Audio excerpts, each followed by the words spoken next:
for DJ Rocky's Secret Files.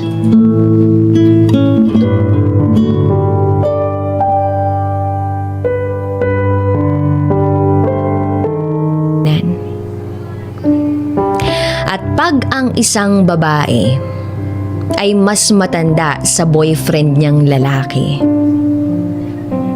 sugar mommy, pineperahan, ginagamit lang.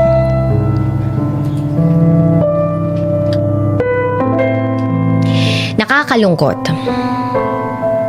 Ang secret file na ito ay hindi tungkol sa akin, kundi tungkol sa pinakamamahal kong tita. Si Tita Victoria ko. Itago niyo ako sa pangalang Wendy at ito ang secret file ng Tita Victoria ko. Tandang-tanda ko pa nung maliit ako kung paano kami asikasuhin ng tita ko. Kapag wala ang mama at papa naming magkakapatid, siya ang nag-aasikaso sa amin. Siya ang magluluto, magpapaligo, at higit sa lahat, siya ang number 1 pasimuno ng mga gala namin. Iginagala niya kami sa kung saan-saan. Manila Zoo, Casino Filipino, at kung ano-ano pa. Sagot niya lahat. Hindi lang siya ganito sa aming magkakapatid. Ultimo sa iba kong mga pinsan, ganun din siya. Ganun kabait, kabuti, kagalante ang tita ko. Palibhasa, wala siyang anak na iniintindi o sarili niyang pamilya. Kaya naman, throughout the years, kasama namin siya sa pamilya namin.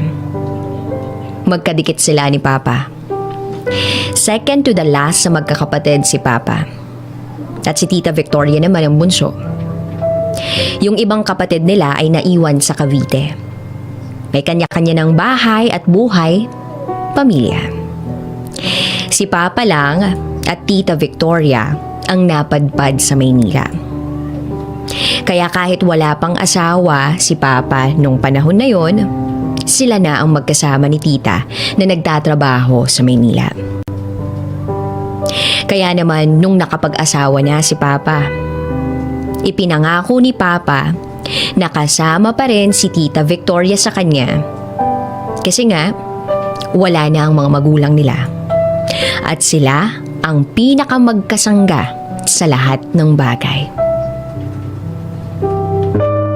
At ayun na nga, nagkaasawa na si Papa at nagkaanak. Si Tita Victoria ang umalalay sa mga ibang bagay na hindi maasikaso ni Papa at Mama. Siya ang tumayo kong pangalawang mama. Nanay. Siya ang nag-aayos sa buhok ko bago pumasok sa eskwela. Siya ang nagbibigay ng mga kung ano-anong kakikayan ko.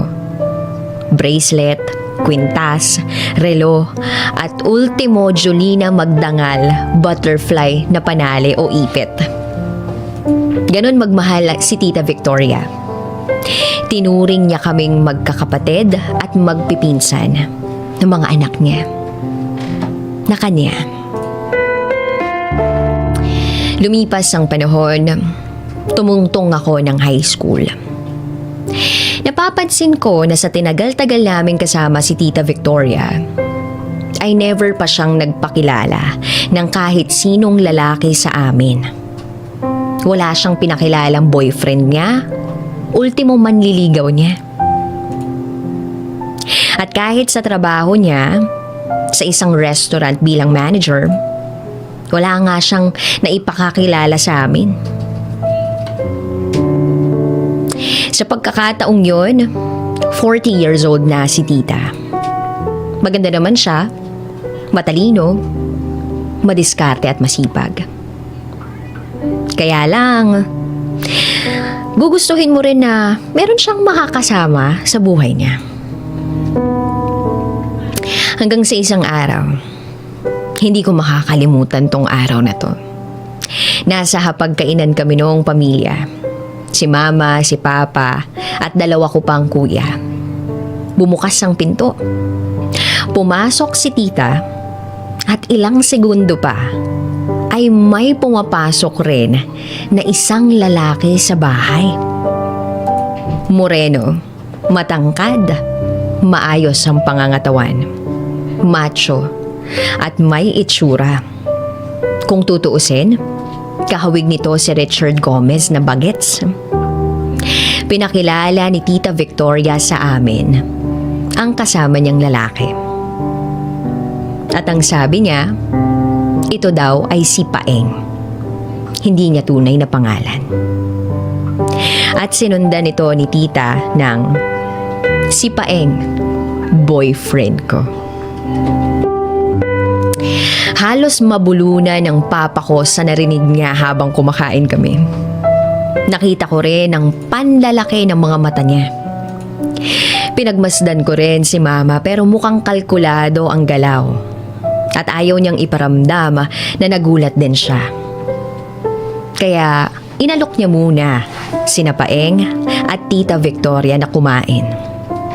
Kumuha ng 2 pinggan si mama. Kutsara at tinidor, 2 pares. Sakto naman natapos nang kumain yung 2 kong kuya. Kaya naupo sila sa hapagkainan. Sina Tita Victoria at si Paeng. Hindi nakaimik si Papa, kaya naman ako na lang ang nagkusang magsabi ng hello at kain po. Iniisip ko noong panahon na yon na baka kamag-anak namin si Paeng. Habang nasa lamesa kami, ay hindi na nakapagpigil si Papa. Tinanong niya si Paeng kung ilang taon na ito. At sumagot ito ng 25 years old po. Biruin ninyo? 15 years ang agwat ng tita ko at ng boyfriend niya.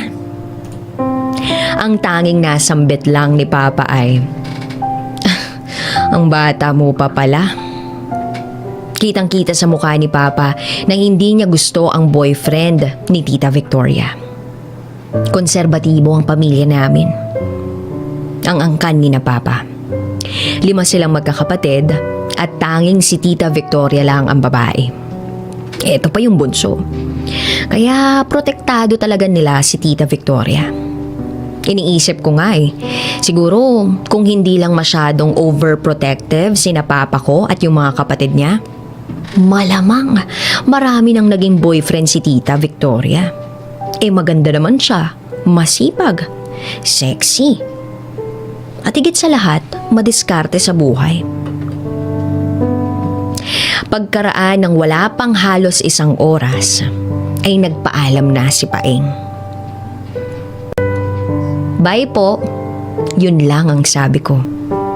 Agad naman sinundan ni Papa ng, ay nako, alam ko yung mga ganyan.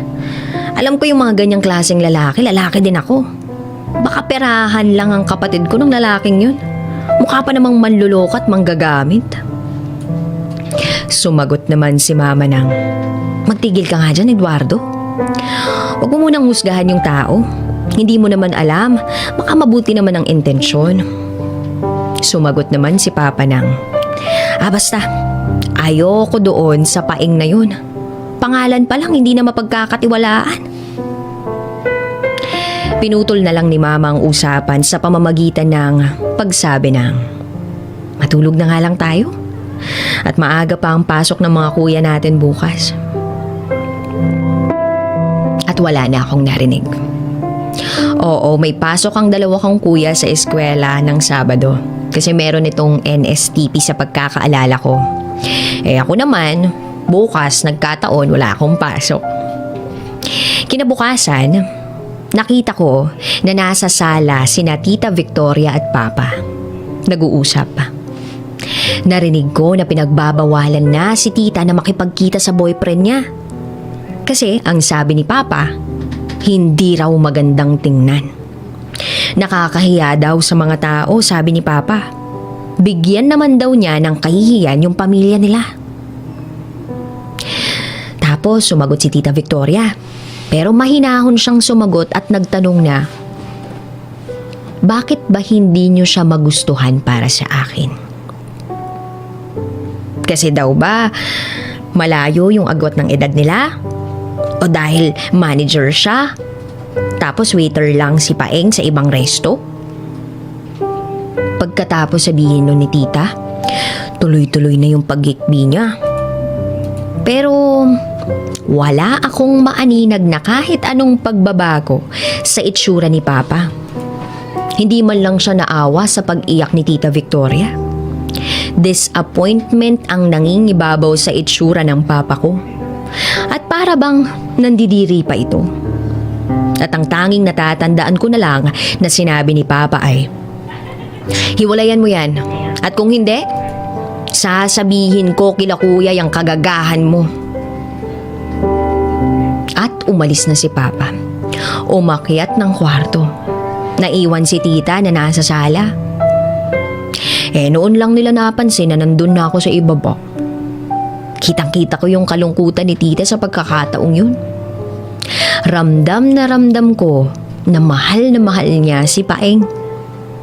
Akalain mo ba namang pinagbawalan ng papa ko ang tita ko na mag-boyfriend?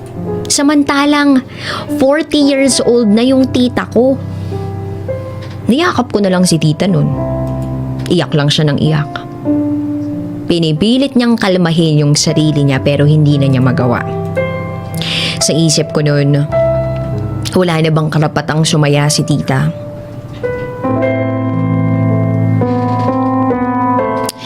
Lumipas ang ilang linggo, ay umalis ng bahay si tita. Bubukod na daw siya. At isasama niya yung isa kong pinsan na gustong mag-aral sa Maynila. Napag-usapan naman na daw nila ni Papa yung bagay na yun matagal na. At dahil masunuri naman daw si tita, ang iniisip ni Papa ay hiniwalayan niya na si Paeng. Yun din yung iniisip naming lahat, na wala na silang ugnayan ni Paeng, na tinapos niya na ang lahat sa kanila. Kasi wala namang kaming nakitang kahit anong bakas na meron pa silang ugnayan. Hindi niya na dinadalat si Paeng sa bahay. Wala akong nakikitang kababaran niya ng telephone. Kaya palagay naming lahat, hiwalay na sila. Nakalipat na nga ng apartment si Tita Victoria. Lumipas ang mga araw, dumaan ang mga araw, hindi pa namin nabibisita si Tita Victoria sa bago niyang apartment. Kaya nag-decide kami ni Papa na isang araw, pupuntahan namin si Tita Victoria. Isosorpresa namin siya. At nung nandoon na kami, ganun na lamang ang panlalaki ng mata ni Papa nang makita niya akmang magsasalita siya ng, Paeng, sino yung nang mapatigil siya dahil nakita niya si Papa ko. Kuya, sabi ni Tita Victoria. Hindi na nakapagpigil ng nararamdamang damdamin ni Papa nang makita niyang nakasando si tita at naka-boxer shorts. Hindi ka na nahiya? Sabi ni Papa kay Tita Victoria. Bakit ako mahihiya? Sagot ni tita. Pineperahan at parausan ka lang ng lalaking yan. Sigaw ng Papa ko. At pagkatapos sabihin nun ni Papa, isang malakas na sampal ang narinig ko.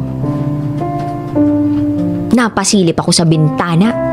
Malamang, nakita ko galing kay Tita Victoria yun. Iyak lang ang narinig ko kay tita. At ang sabi niya noon na hindi ko makakalimutan sa tanang buhay ko, ang sabi niya ay, minsan lang ako tunay na sumaya sa buhay ko. Ipagkakait niyo pa. Kalimutan mo na may kapatid ka, kuya. Kung hindi mo kayang tanggapin. Kung hindi niyo kayang tanggapin si Paeng, kalimutan niyo na ako. At umalis na kami. Ilang linggo ang lumipas na wala kaming balita kay Tita Victoria. Hanggang sa napaisip ako kung paano ko siya makokontak. Tawagan ko si Tita sa telepono sa apartment niya. At hindi nga ako nagkamali. Gumagana ang number ng telepono. Nakausap ko na si Tita Victoria sa kabilang linya. Sabi ko sa kanya na malapit na ako mag-prom. Sabi niya nga kung sakali siya na lang daw yung mag-aayos sa akin. Sinabi ko rin sa kanya na miss ko na siya. Ganon din daw siya sa akin, miss niya na ako at kaming magkakapatid. Sabi ko nga sa kanya, bumalik na siya sa bahay. Pero sabi niya lang, magkakaroon daw kapag bumalik siya ng bahay. Lumipas pa ang mga araw. Hindi alam ni Papa na pumupunta ako kay Tita Victoria. Hindi nila alam na pagkatapos ng klase ko, o minsan magpapaalam ako na aalis at may group project sa school. Ihahatid ako sa school pero aalis din ako. Buti na nga lang at malapit yung apartment ni Tita sa school ko. At dun, pumupunta ako sa apartment ni Tita. At habang lumilipas ang panahon, mas nakikita ko na mabait naman si Paeng. Kung dati ay tawag ko lang sa kanya ay wala. Yung magpapasalamat ka na lang kasi may salitang po at opo. Sa wakas, natawag ko na siyang Tito Paeng. Nakita ko na mabuti siyang partner kay Tita Victoria. Nung mga panahong nababalitaan kong madalas magkasakit si Tita, si Tito Paeng ang nag-aalaga sa kanya.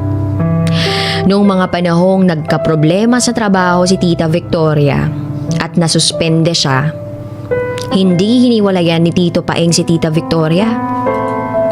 Nagkaroon pa nga ng pagkakataong nakita ko si Tito Paeng na naglalaba at siyang nagluluto sa apartment nila nung nagkasakit si Tita Victoria. Nakita ko kung gaano kamahal ni Tito Paeng si Tita Victoria.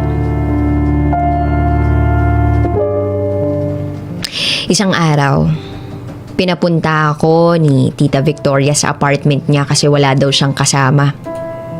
Bumalik na daw muna yung isang pinsan ko sa Cavite. Hindi rin naman daw tumutuloy si Tito Paeng sa apartment niya. Kaya nandun ako, sinamahan ko siya.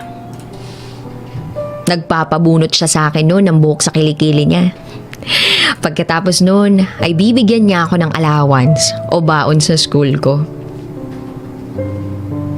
Sabi pa nga niya sa akin, may ibibigay siyang black dress na magiging bagay sa akin.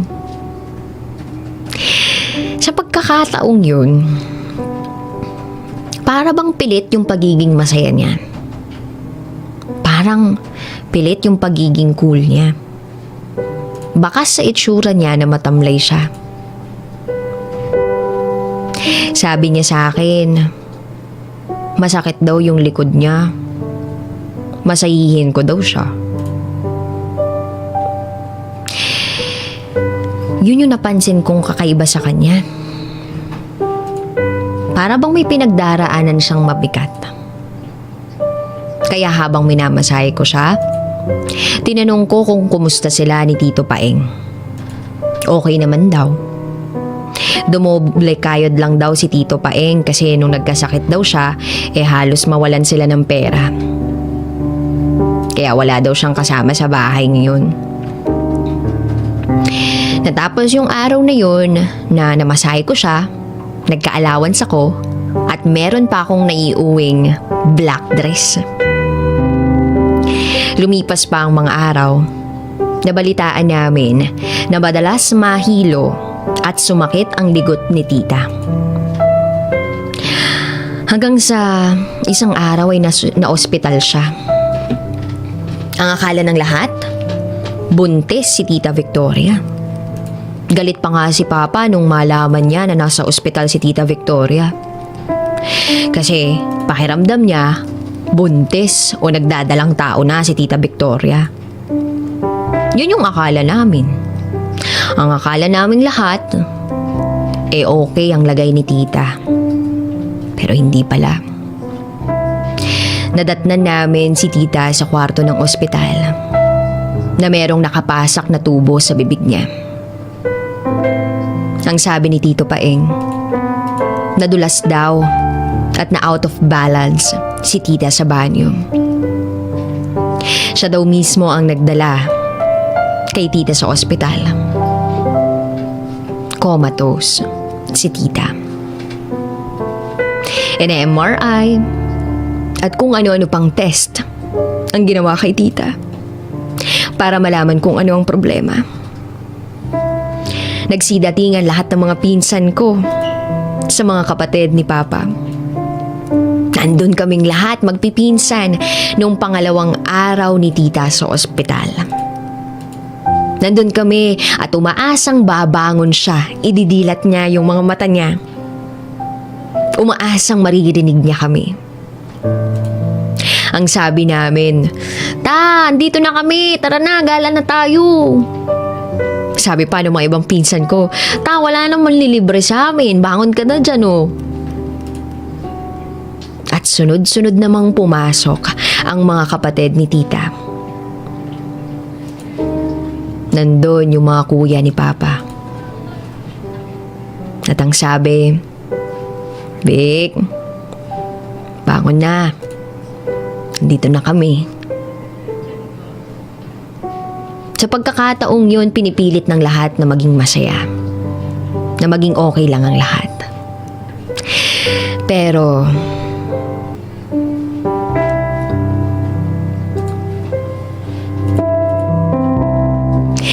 natapos yung araw na yun, nag-iiyakan kaming lahat. Kasi hindi namin alam kung anong problema. Hindi alam kung bakit hindi bumabangon ang tita. Kinabukasan daw, malalaman ang resulta ng mga test kay tita. Pero hindi na siya umabot sa resulta ng mga test. Wala na si Tita Victoria. Si Tito Paeng andun lang sa gilid. Iyak nang iyak. Lahat kami nag-iiyakan sa pagkakataong yun. Hindi ko akalain na yung black dress na ibinigay niya sa akin nung huling bisita ko sa kanya sa apartment niya, ayun na pala yung susuotin ko sa libing niya.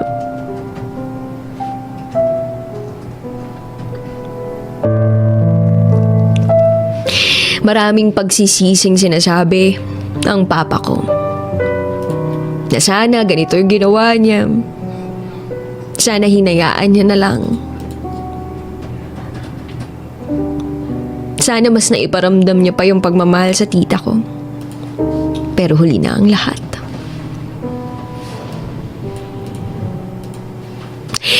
Kaya kung napapakinggan man to ng tita ko sa itaas, gusto ko lang malaman mo kung gaano ako kasaya at kung gaano ako nagpapasalamat na dumating ka sa buhay naming magpipinsan, sa buhay naming magpapamilya. I am so back. Dahil gustong-gusto kitang samahan ngayong hapon, balita ko, napagtanto mo na. Napagtanto mo na, naiwan na siya.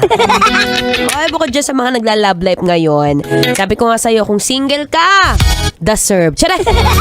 Kung single ka ngayon, don't you worry about it. Alam mo, sabi ko nga, at alam din naman ng karamihan yan, at alam ni Lord yan. Alam ni Lord na darating yung babae o yung lalaki in the right time and in the right place. Kaya wag mong madaliin! Pero kung may trip kang madaliin ngayong taon, well, yan ang fitness mo, B. Oo, nakakatuwa, no? Dahil lang generation namin, I believe. Ako lang naman, personal touch. Personal touch, I believe na ang mga Gen Z ngayon, kapag kumikilo sila o pag they get to do something that they like, most of the time, lagi na silang intentional. Spell! When we say intentional, alam mo yung mga oras o yung mga pagkakataon na pagkagising mo sa umaga, hindi ka na basta-basta gumagawa ng mga bagay na alam mong walang kwenta. Well, speaking of intentionality, alam mo marami ang nagtatanong, no, mabanggit ko lang. May mga nagtatanong sa akin, nag-PPM. Nabanggit ko na to kanina kung anong araw ba ang mas mabilis makapagpapayat. Walking o running? Taas kamay sa mga nabubudol na dyan. Sa mga naniniwala na kahit mahal ang registration sa fun run, at least investment yan. So ito na nga, no, kaklaruhin natin. Pero bago natin pag-usapan yun, ako muna, no, share ka na. Share muna tayo ng personal experience. Siyempre, para magkaroon kayo ng background, no. Ako po is, I started running since 2023. Ito yung mga oras at pagkakataon na talaga yung competitive fire within me, umaatake, umaariba talaga siya.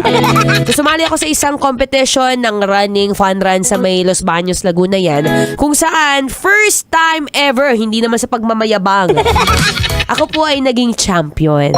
Champion na walang alam sa larangan ng sports na running na ganyan. So dahil nga nanalo tayo dito, so nagkaroon ako dito ng parang motivation sa sarili ko na, ay wow! Medyo malusog-lusog si Maratoni pero kaya naman palang tumakbo. So sabi ko, okay, kunin ko na tong sport na to hanggang ngayon. Nagawa na nga at nailagay na nga mismo sa pangalan ko dito sa radyo, Maratoni, from the word marathon. Pero marami pa rin syempre mga moment na kahit mahal na mahal ko tong sport ko pagdating sa running, minsan mapapatanong din talaga ako bakit ganon ang puso ni Maratoni. May mga araw na sabi ko, shucks! Ilang takbo pa ba para mawala tong puso na to, aba? Eto na nga ang sagot. Eto na. Well, kung nag-iisip ka kung walking o running nga ba, well, to be fair and honest, both po silang nakakapaya. Pero ano nga ba ang mas mabilis? Lalo na kapag beginner ka. The answer is walking. Ayan na, kahit may bias ako sa running ang tamang sagot po is walking. Alam mo kung bakit? Lalo na sa mga baguhan na medyo nahihirapan sa simula. Mamaya i-share ko. Konti na lang oras ko, 25 seconds, baka mabitin ka. Anyway, ako po'y magbabalik maya-maya lamang. Kaya yan, ready mo na ang iyong katawan, ang iyong pag-iisip para maglakad mamaya pagkatapos magtrabaho, ha? Anyway, ako po'y magbabalik maya-maya lamang. But for now, tuloy-tuloy ang Feel Good Music ang ngayong Feel Good Tuesday. Dito pa rin sa 90.7 ng Love Radio. Kailangan pa may memorize yan? Basic. And yes mga mahal, nakamangin na pagkakarinig, ako po ay nagbabalik. At syempre meron akong isang salita, sabi ko sa inyo hanggang 9pm pa ako, hindi ko kayo iiwan, hindi ko kayo i-ghost. Katulad ng ginawa sa inyo ng ex nyo. Shoutout natin dito yung mga iniwan sa ere, yung mga hindi na pinansin after matikman. Shoutout po. Sana happy healing. Di ba ganun na lang yun? Happy healing. Move on na lang. Wala na tayong magagawa kasi at the end of the day, hindi ka na mahal. Ako pa rin to mahal, si DJ Kim Chino. At syempre balik na tayo sa ating Chinitox, usapang pag-ibig mula sa spicy opa mo. Sabi ko kanina mahal, di ba nga may krisis ngayon, ang mahal na ng bilihin. Kaya naman ibibigay ko ang 3 dapat mong iwasan ngayong krisis sa petrolyo. Applicable to sa jowa mo, applicable to sa mga single, o di kaya wala ring mga label. Diba? Para naman hindi kayo mawala sa katinuan. Recap na tayo. Sabi ko kanina mahal, una, iwasan muna lumabas ng bahay. Diba, napaka-basic niyan. Minsan kasi paglabas ng bahay ay paglabas din ng iyong pera sa bulsa. Diba? Kung single ka, buhayin mo muna yung sarili mo. At upagin mo muna ang sarili mo. Gawan mo ng paraan upang magkasya ang mga resources mo, ang sweldo mo para mabuhay ang sarili mo. Basic na basic. Huwag lumande kung hindi kayang magjowa pa. 'Di ba? Kasi ang relasyon ay definitely magastos din. Kaya naman kung krisis ngayon at ikaw ay taghirap, ikaw ay nasa laylayan o di kaya wala ka namang gas station na business, dyan ka muna sa bahay. Parang pandemic lang ngayon eh, no? Parang bawal talaga lumabas by Kim Chu. At ang pangalawa, mahal, sabi ko rin kanina, iwasan munang magloko. O di kaya wag na talaga magloko. Kuya, ang mahal ng gastusin pero itong mga manlulokong to meron pang mga kabit. Kaming mga single, kaming mga walang jowa, hirap na hirap makahanap ng true love. Tapos kayong may commitment o nasa committed relationship, meron pa kayong kabit? Paano kayo nagbabudget ng oras at pera? Sige nga, ang kakapal ng mukha ng mga to. Di ba? Huwag na kayong maghanap ng conflict sa buhay. Huwag na kayong mga bet. Huwag na kayong maghanap ng kaliwa. Di ba? Sa hirap ng buhay ngayon, tustusan nyo kung ano yung meron kayong relasyon. Maging loyal kayo, maging faithful kayo. Huwag na kayong mangaliwa. Ewan ko ba sa mga to? Hirap na hirap kami makahanap ng true love. Kayo meron pang mga jowa. Iwasan o wag muna mga liwa, mga cheater, nanggigigil ako sa inyo. Anyway, ang pangatlo at panghuli, mahal, ito nakakatawa to. Applicable sa mga may kotse, iwasan muna ang mag-car fun. Ano ibig sabihin ng car fun? Ito yung magsaya gamit ang kotse. Uy, maraming kahulugan to kayo kung ano na naman iniisip nyo. Pwedeng iwasan mo na mag-road trip, di ba? Iwasan mo nang magkape gamit ang kotse kung kaya naman mag-bike. Kung kaya naman maglakad, ganun muna ang gawin natin. Kasi nga mahal ang krudo. Mamaya kung ano-ano na naman iniisip nyo sa car fun na yan. Magsaya gamit ang kotse. Minsan kasi 'di ba, ang ginagawa nating therapy ang pagdadrive, 'di ba? Pag out of town. Pero kung hindi kaya ng ating resources, source of income, wag na munang gumamit ng kotse at wag muna idepende ang kaligayahan sa kotse. Car fun. Siya, mahal, ako'y sisibat na sana lahat tayo ay mabuhay sa gobyernong ito. Sana makasurvive tayo lahat sa crisis na to, 'di ba? Anyway, ako'y magpapahinga na muna dahil weekend. Meron naman ako karapatan mag-day off, no, mahal? Siguro naman. Huwag kayong mag-alala, susunod na po sa akin sina Titan Jello at Rakitera sa kanilang programang Rocky Secret Files with Jello. Kaya mahal, dito ka lang sa 90.7 Love Radio. Kailangan pa bang i-memorize yan? Basic! Metro's #1 Love Radio. Basic!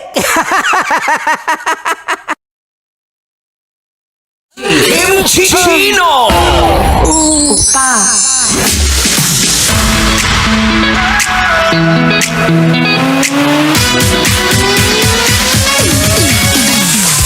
And yes mga mahal, nagbabalik na po ang holiday pero pumasok na DJ.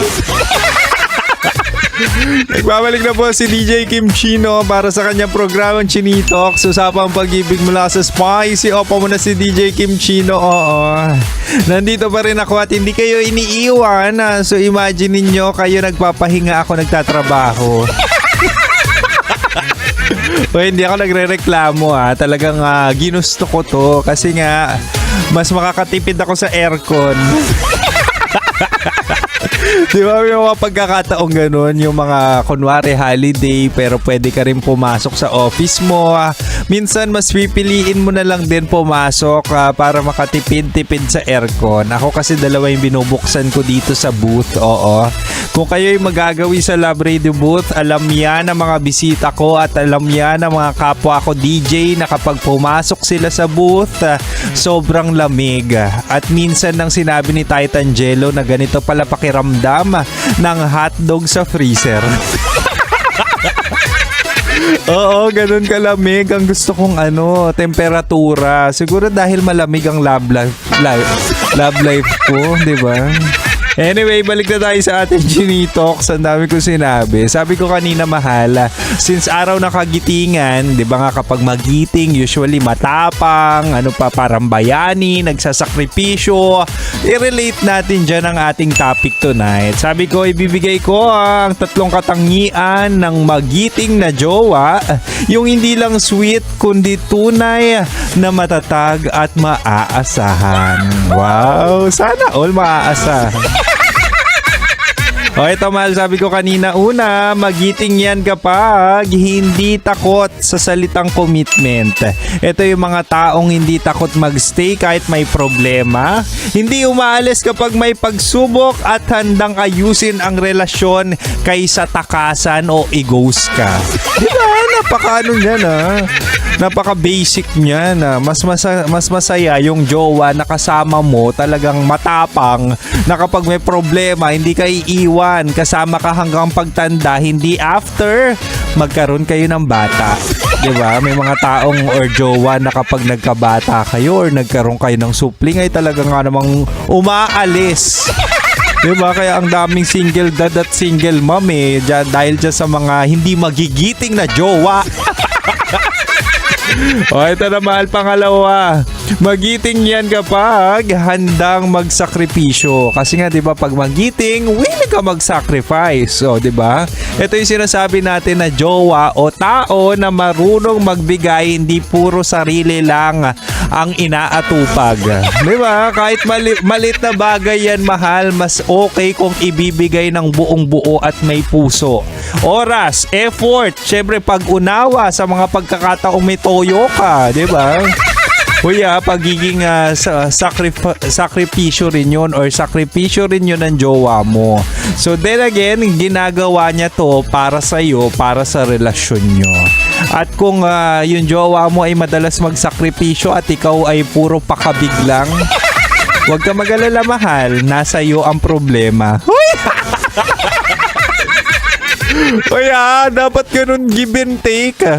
So kapag may mga pagkakataon na pwede ka naman mag-adjust, pwede ka naman magsakripisyo, 'di ba? Ano ba naman yung susunduin mo, or kung susunduin mo kung may kotse ka, o hindi lang babae ang pwede manundo, hindi lang lalaki ang pwede manundo, both parties yan, pwede kayong manundo. O di kaya kung ikaw ay princess, passenger princess, magbigay ka naman, gulatin mo ang jowa mo, ipagas mo naman ang full tank. Diba? Parang fair and square naman sa relasyon at sa partnership. Hindi pwedeng ikaw lang at ikaw ang nakikinabang. Hindi rin naman pwede na lagi na lang ang jowa mo ang nagsasakripisyo. Ha? Please make sure na it's equal. Para naman ang relasyon nyo ay tumagal. Diba? Anyway, mahal, balik muna tayo sa Rakrakan Music. Kami po ay naka-live sa 90.7 Love Radio Manila page, FB and TikTok. Kaya tuloy natin ang kulitan doon. But for now, huwag mo ililipat ang radyo. Dito ka lang kay Kim Chino. Dito ka lang sa 90.7 Love Radio. Kailangan ba bang i-memorize yan? Basic! Kapuluan is already 9:59 PM mga kabisyo, at kasama nyo pa rin po nag-iisang Basta Princess, DJ Rocky Terra. At kasama mo, kabisyo, ang titindig sa mga titindig sa mga pinaniniwalaan mo sa buhay mo. Ayan.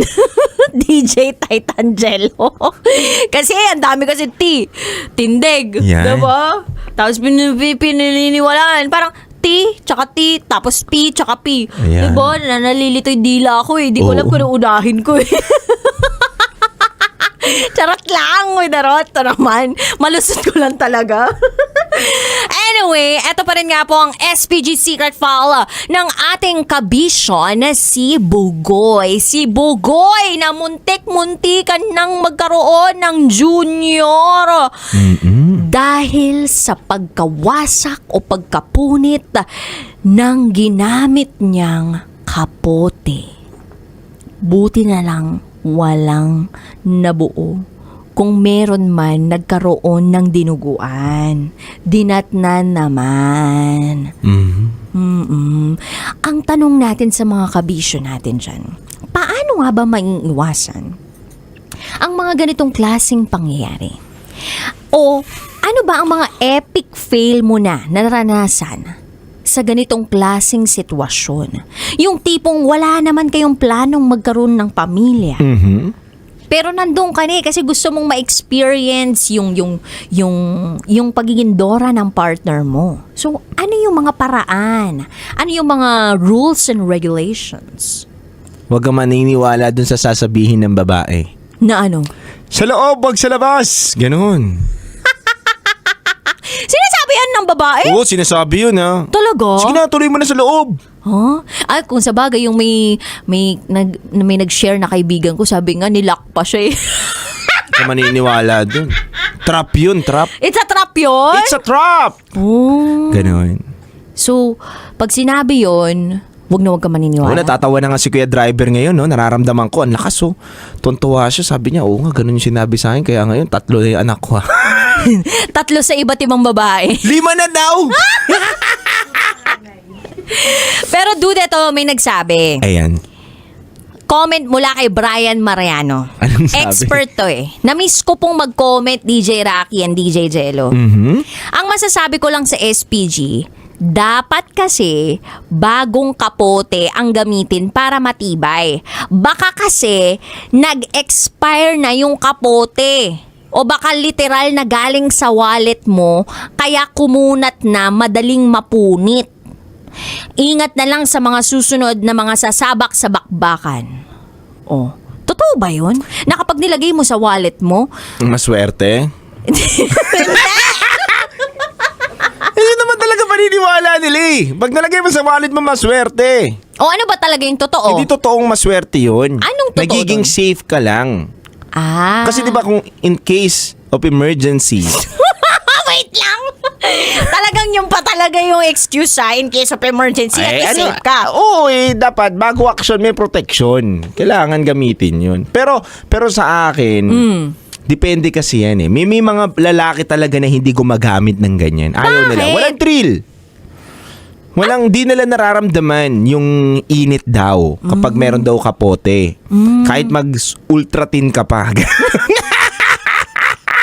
Hindi ka sa familiar sa mga ganyan. So ano-ano ba yung mga klase ng gano'n? May ultra Nasa ko lang napasama ngayon. Ako lang may alam dito. Kuwawa naman si Titan Jello. Ako yung hindi wholesome dito. Hindi, dude, kasi diretso na kami, kaya nga nakabuo. Kala ko susuportahan mo ako eh. Hindi, wala naman ako alam. Aside sa may flavor, yun lang yung alam ko. Okay. Meron pa nga glowing the dark eh. Ganun. Uy, glow in the dark. Oo, magandang protection yun Kasi malalaman mo kung suot niya pa rin o hindi. O kapag umiilaw, edi alam mong nasuot niya, pero pag hindi, tinanggal. Oh my gosh, my brain. Sabi niya, Oo. "Bsh!" Totoo yun. Ang galing. Glowing the dark. Kasi nga nakapatay Neon yung color mga yun. ilaw. Oh, may orange, may neon color, ganun, iba-iba. Kasi 'di ba minsan lights off kayo. Depende naman yan sa gusto ninyo eh. Lights on o lights off. Kasi nga kapag nasa gitna na kayo ng bakbakan, nawawala na sa isip ninyo na, may protection pa ba tayo? Minsan maloko rin yung guy. 'Di ba? Gusto niya na makabuo pero ikaw ayaw mo naman, tinatanggal niya. Ngayon, ang nangyari, dapat bumili yung babae ng Sarili niya. sarili niya. So, kung alam mo magkikita kayo, dapat meron ka ng dala. Oo, dapat. Tapos Bilang yung glow babae, in the ganun. dark. Glow in the dark para siguradong Dapat. kita mo. Oo, kita mo pag may umiilaw pang neon green, uy, safe pa ako. May measure mo yung yung pagiging safe mo. Uy, may ilaw pa. Ganon. Nakakaloka yung may ilaw. Totoo yun. Alam nila. May sizes ba yun? Wala, depende yan. Kung hindi pumapasok sa'yo maluwag, ibig sabihin, alam mo na. Wala naman size yun eh. Extra small. Pabili po ako extra small. Nakakaya din, di ba? Pabili po ako, sir, yung extra small. Punta ka ng ng mga bilihan, convenience store, di ba? Sir? Parang Meron po kayo, sir. Ano yun, sir? Yung extra small. Yun lang kasi kasya sa akin eh. Yung nakakaya. Para na-imagine ko tuloy, bumili ka ng lumpiang Shanghai tapos yung mga minis lang tapos nilagay sa plastic lobo. Oo, di ba? Ang luwag. Di ba? Eh, sabi nga doon nila, one size fits all daw. Oh, di ba? Di ako naniniwala doon. Minsan may nalalaglag eh. Bakit nalalaglag? Wala. Kasi nga hindi kasya. Hindi, nanghina na. One size fits all. One size lang pala talaga yun. Akala ko talaga may sizes dati. Wala. Walang ganun. Kakaya naman yun, di ba? Bibili mo lagi extra large. Tapos lalagyan mo na lang ng papel yung loob para ma-fit ka doon. Nagawa no? Ng scotch tape yung mo para kumapal. Uy, kasya sa yung extra large. Grabe naman yung scotch tape. parang ang sakit. Ba't di na lang medyas? Wala mararamdaman lalo, no? Wawa. Nakakaloka. Okay, so ngayon napatunayan na natin na kailangan talagang babae nagdadala din ng sarili niyang kapote. Oo. Okay, para sure and secured. Yes. Okay. Next, si Charles Sancho, may sinabi Oy. dito. Prevention is better than cure. Wag lang yung tipong sa umpisa gentleman pero kapag naka-jaunties na, boom, running man. Ay. Ano ka? Player sa Temple Run? Ay. Well, wala naman talagang wala namang sigurong matinong lalaking tatakbo sa responsibilidad. Tama. Hindi din natin masabi. Hindi, matino. Ginamit ko yung word na matino. Oo. So, kung lalaki ka lang in general, may possibility na tumakbo ka sa responsibilidad. Diba? Tama. So, dude, bakit nagkakaroon ng pagbutas ng kapote kung okay naman na ginagamit sa gitna, sa umpisa, tapos sa dulo lang siya pag tinanggal? Ay, hindi ko alam pag nung tinanggal na, nung hinugot na, tsaka lang nabutas. Totoo wala pa akong naririnig na nabutasan. Pero meron ako naririnig na binutas talaga. Yung sinundot ng aspili. Sinadya na butasin, pwede. Pero yung para mabutasan, matitibay yung yung mga ganun. Ano yun? Baka plastic labo yung ginamit. Kaya nabutas, di ba? Walang budget. Oo, matitibay yung mga yan, matitibay. Tsaka di ba meron ngang binibenta naman sa loob? Meron. Nasa magkano na ba yun ngayon? Mahal, 320, ganun. Tinutubuan nila yun eh. Ba't kabisado mo? Hindi, nakwento ng friend kong may ganun. Wow! Oo. Sa pulang building? Ay, hindi. Saan? Iba yun sa may Pasig yun sa kanya, ang dami dun eh. Ganun. Baka medyo social. Hindi naman. Saks lang. Oo, labas Economy. pa. Oo, saktuhan lang din. Parking. Oo, Drive-thru? Pag hinto mo doon, naakyat ka ng hagdanan. Ay. Papasok ka muna. Tapos may pinto pa na isa. Oo, unang pinto, lang yun, may mga patungan lang muna ng sapatos, gamit, ganun. Iwanan ng pagkain. Ay, gano'n. Ganun. Yung tipong hindi makakapasok sa isa pang pinto yung Oo, magdi-deliver ng pagkain. Oo. Do doorbell lang. Ting ting. Ganun. Ay. Panood ko sa YouTube eh. Galing talaga ng mga vlogs ngayon, no? Oo, galing. Nag-inform na sila, no? Yun, kasi may tour kasi, virtual tour din, no? Yung iba. Galing, no? Kaya di mo alam yun, no? Dati, no? Tapos tatawagan ka, sir, extend pa kayo. Grabe. Ganun. Grabe talaga yan, Titan Jailong. Galing nun, no? Pinapanood ko. Oo, panood mo, no? Iba rin talaga pag napanood mo sa sarili mo, no? Charot lang, winarot. So, bottom line, tama yung sinabi ni Titan Jello kanina. Maging safe and ready kayo palagi kung may kikitain kayo and may consent naman sa isa't isa na gagamit kayo ng ganun. Kung sakali man, feeling ko na na dumating sa punto na talagang mapunit tas hindi kayo ready sa mga responsibilidad. Feeling ko ang dapat nyong gawin, mag-pray na. Hindi, dude, kasi meron ako napanood na movie na tinry niya na tanggalin doon sa down there yung mismong naipasa sa kanya, na itaktak sa kanya. So, tinry niyang parang ibide, parang ginan niya yung, alam mo yun, parang in-spray niya yung bidet doon sa mismong ano niya para lang sakaling matanggal kung ano man yung nandun. But it turned out nakabuo pa rin. So, May mga technique yung iba eh. ano? Wala lang, ayoko na. Baka sabihin, ang galing mo naman. Pinapahama ko yun. Yan naman, trabaho lang naman to. Masyado na tayo. Out na out. Kaya nga. Baka mamaya sabihin nila masyado ka expert, no? Bakit? Ilan na ba yung anak mo? Baka sinasabi nila, grabe to si Tita Jello, dami ng anak ka. Wala ka namang anak yun, ah. Bakit? Tama Ilan na ba yung naman. anak mo, diba? Tama naman. Oo. Wala pa naman ako experience. Oo nga. Napapanood mo lang lahat sa Sa YouTube, ganun. YouTube. Oo.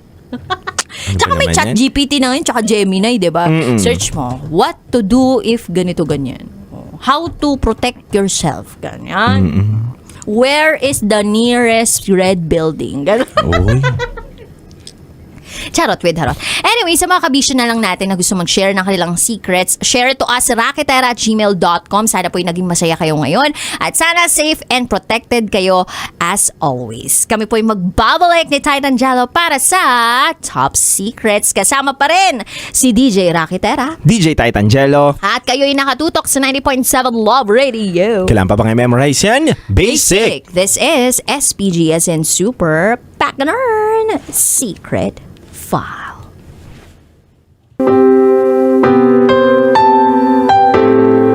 Dear Nicole and Diego, itago niyo na lang po ako sa pangalang Marco, 38 years old, single dad at isang dekada niyo ng silent listener dito sa South Korea. Katulad po ng marami, sumulat ako para humingi ng payo. Nagsimula po ang lahat nang makilala ko si Annie noong 2010. Fresh graduate po ako noon nang makapasok sa isang kumpanya sa BGC, kung saan nagtatrabaho si Annie. 5 taon po ang tanda niya sa akin. Maganda, mabait, masayahin, palakaibigan at talaga namang ligawin. Simula pa lang gusto ko na siya pero kapag kausap ko na, nauutal ako. Hanggang nalipat siya sa team namin. Naging magkaibigan kami at dumating na nga sa puntong dahil lagi kaming magkasama, marami nang nagtatanong kung kami na ba. Ayoko siyang ligawan sa takot na baka magkailangan at mawala ang pagkakaibigan namin. Kaya laking gulat ko ng isang araw. Tanungin niya ako kung pwede niya ba akong maging boyfriend. At walang pag-aalinlangang sumagot ako ng oo. Makalipas lang ang ilang buwan, nagpakasal na kami. Simple lang ang pangarap ni Annie, maging isang full-time housewife. At ibinigay ko yun sa kanya. Araw-araw, inaasikaso niya kami ng anak namin. Naputo lang ang masaya naming pagsasama ng magka-cancer of the blood ang brain niya. Primary CNS lymphoma. Stage 3 na, sabi ng doktor. Lumaban kami pero ilang buwan lang binawian na siya ng buhay.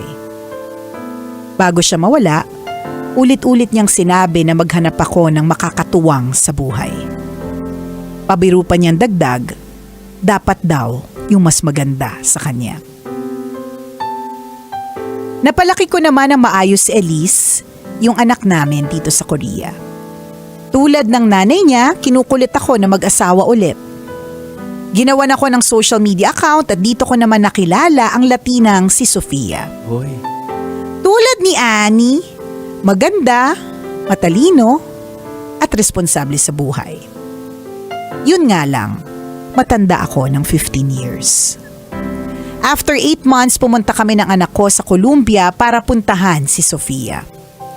Harapang sinabi sa akin ng pamilya niya na ayaw nila sa akin at sinabihan akong layuan ang anak nila.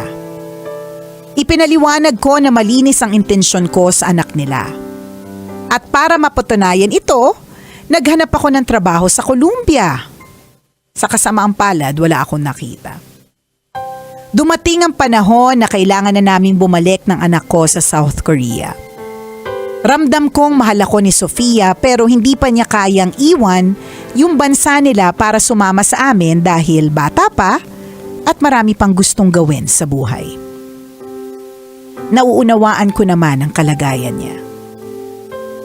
Nicole and Diego, gusto ko na ulit bumuo ng pamilya.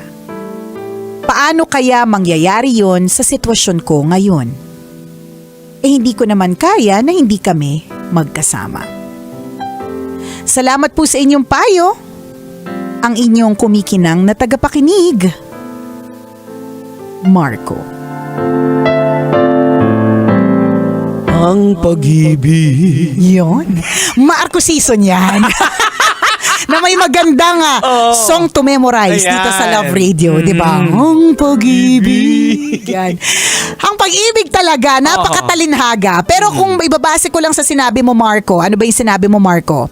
Hindi mo kaya na hindi kayo magkasama. So from there pa lang, alam mong ang adjustment talaga ay hindi masyadong, medyo complicated na yung umpisa, di ba? Hindi naman natin sinasabi totally na wala na itong pag-asa, wala na chance, kalimutan mo na si Sofia. Hindi naman. Ang sinasabi lang natin is, handa ka bang harapin yung mga complications na kaakibat ng jojowain mo si Sofia? Ang problema pa, si Sofia hindi rin ready. Yun eh. Latina eh. Di ba? Latina. Ready na ba si Sofia na maging Ayan. Latinang ina? Di ba? Yun pa yung konsiderasyon. Ready na ba siya maging nanay? Oo. Ano kasi walang problema doon sa mahal mo siya, mahal ka niya. Wala. Ang question din is, kaya mo siyang ipaglaban pero siya. Kaya niya bang Kaya niya ba? ipaglaban? Kasi hindi pwede isa lang yung lumalaban. Totoo. It Dapat takes pareho always, kayo eh. correct, always takes two to tango. Ang feeling ko kay Sofia, hindi naman sa judge ko siya, pero judge ko na rin siya. Judge ko na rin si Sofia. Ang feeling ko lang din sa kanya ay, hindi pa siya ready. Yes. Bata pa nga Bata pa siya. Baka siya pa yung tipong exploring the world. Yes, Kaya kanya natripan, kaya ka nandun sa social media app yan or whatever kung saan kayo nagkakilala. Baka gusto niya makatikim ng dad bod na karelasyon, di ba? Ibig sabihin, yung ganong klaseng relationship na not necessarily to settle down, but gusto niya ng somebody older kasi in terms of wisdom nandoon, di ba? Hanggang yun lang yung kaya niyang i-commit. Correct, 'di ba? Baka gano'n. At saka 'di ba? At saka ang hirap ng alam mo, gets naman natin yung inalalaban natin ng pag-ibig, pero napakahirap din talaga kapag halimbawa biglang nakikipaglab, masyado kayong you and me against the world. Yes, oo. Napakahirap nun. It's always so nice kung meron kang hindi man kayo masyadong close, kunwari, at least good ang relationship ninyo ng pamilya niya. Hindi sila galit sa'yo. Ang hirap eh. Wag mo i-romanticize yung kanta na Love Will Keep Us Alive. Ay, Dahil hindi.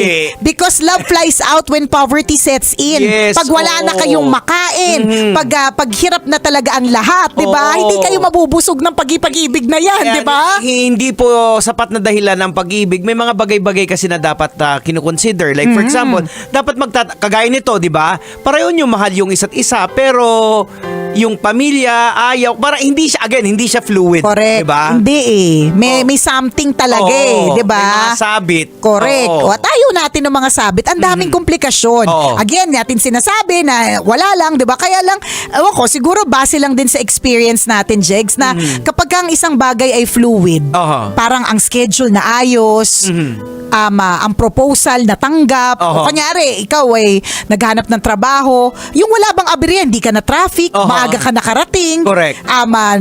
Good mood yung mag-i-interview, tapos, kakilala mo, di ba? Yun yung mga sinasabi nating fluid. Tapos yung gano'n na gusto niyang patunayan na mahal niya talaga si Sofia, naghanap ka ng trabaho pero hindi ka nakahanap. Imagine mo, kung fluid, kahit pa paano makakahanap ka. Correct, di ba? Yun yung mga example hindi eh. talaga pinapayagan ng tadhana. Totoo. Na, like ako, na-experience ko yung ayaw yung pamilya. Yung kailat, sinasabihan ako ng tata niya, pag nakita kita, babariling kita. Sabi. Titingga kita sa ulo. Diba? Matigas yung ulo ko. Inilaban. Inilaban ko ngayon, favorite niya na ako. Diba? Yun naman yung sinasabi natin na we're not totally saying that it won't work. Yun nga lang, merong kaakibat ito talaga na komplikasyon at lakas ng loob. Diba? Pero to begin with, ang magkaiba sa inyo ni Marco, to begin with, si Marco ay ready. Si Sofia ay hindi. Oo, yan. Diba? So sa inyo, kunyari sa inyo ni Let, Oo. si Let ready. Oo, yan. Kaya niyang Oo, ipaglaban kami ng dalawa. ang pagmamahala Oo, ninyong yan. dalawa, 'di ba? Si Sofia, di ko sure. Oo, baka nai-enjoy niya lang yung company mo, Oo. yung bagit ni Nicole na yung wisdom. Correct, 'di ba? That Pero comes hindi- with the age. Hindi pa talaga siya handa na yung for a married life. Kasi nai-enjoy, bata pa eh. Yes. Party animal pa party eh. mode, party animal, 'di ba? Nasa ganun pa siya. Oo. Ganyan. Skibidi pa siya. Correct. Tsaka baka yung mga terminology niyan, ano? Oo. Ikaw, ito na imagine ko sitwasyon Oo. ninyo. Kunyari, gigimik kayong dalawa dyan sa Columbia. Oo. So si Sofia, habang nagpe-prepare siya para sa night out ninyong dalawa, si Sofia, nagpapatugtog na yan ng mga malalakas na music para Oo. to set the mood, 'di ba? Na energetic siya, mataas ang kanyang power, energy and all, 'di ba? Bago siya na makarating ng bar. Magkaiba kayo. Ikaw naman habang nagpe-prepare, nagsindi ka ng essential oils. May mga pabango dyan na medyo pampakalma. Yan, Oo, di ba? ano, si Sofia, mga ganito na. Yan, di ba? Latina. Latina. Pero luma. Sabi ko sana, Luma, wala ka bang bagong Latina song dyan? J-Lo. Di ba? Ibig sabihin, ganyan yung kanyang background music. Oo. Pang Latina na Oo. sumasayaw na naka-midrib, Correct. ganyan. Pero si Marco, di ba? Ang Pang tugtugan niya, Maywagang Burnay. pang Maywagang Burnay. Ganitong background music. Ayan, ganyan. Tapos may kandila. Yan. Di ba? Na kailangan eucalyptus. Di ba? Pampakalma.